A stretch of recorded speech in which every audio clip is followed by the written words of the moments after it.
Hello and welcome to day 15 of our self-love challenge. Today we're talking about forgiveness, how to forgive and be kinder to yourself. It's definitely a very important part of the self-love journey. You know, making peace and moving forward is often easier said than done, right? You know, being able to forgive yourself requires empathy, compassion, kindness, and understanding. It also requires you to accept that forgiveness is actually a choice, and often a choice that is a very hard choice because there's a lot of reasons why we don't want to forgive. So whether you're trying to work through a minor mistake or one that impacts all areas of your life, the steps you need in order to forgive yourself will look and feel a bit the same. They're just harder steps to take. You know, but all of us make mistakes at times, right? We're humans, we're imperfect.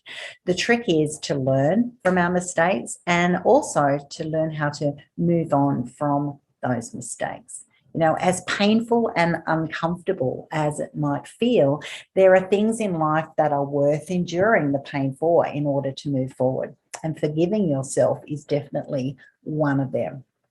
So here are some tips for today for if you need to forgive yourself for something right now, or definitely when you need to forgive in the future. Number one is focus on the emotions. You know, one of the first steps of learning how to forgive yourself is to focus on the emotions, because before we can move forward, you need to acknowledge and process those emotions. And this requires you to give yourself permission to recognize and accept the feelings that have been triggered in you and actually welcome them rather than repel them. When you repel them, you're actually pushing them underneath. All right. They're not going anywhere. They're actually staying. You're just choosing not to address them. So welcome them in and start processing them. Number two, acknowledge the mistake out loud. All right. If you make a mistake and continue to struggle with letting it go, acknowledging out loud what you have learned from your mistake will really help you. When you give a voice to the thoughts in your head and the emotions in your heart, you can feel free. You free yourself of the burden that it is sitting inside you. All right. You can also imprint on your mind what you have learned from your actions and the consequences.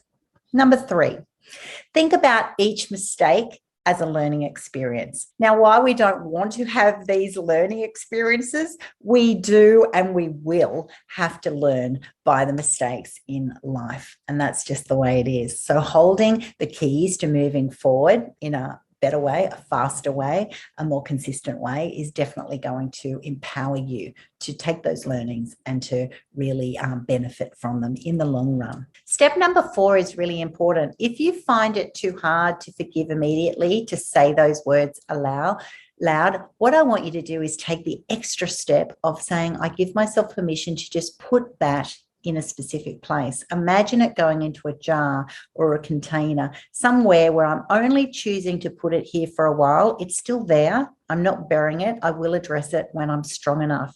This is really powerful because we don't always get to a position where at the time you hear something, you're ready to address it. But what it does allow you to do is say, it still needs addressing, and I'll do that when I'm strong enough or supported enough. I'm not just burying it and pretending it's not there. If you are strong enough at the moment, number five is have a conversation with your inner critic and start learning from it.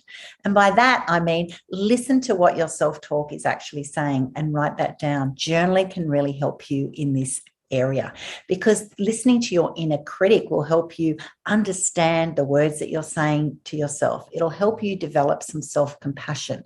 It allows you to engage in that conversation and to challenge the voice that you've always had.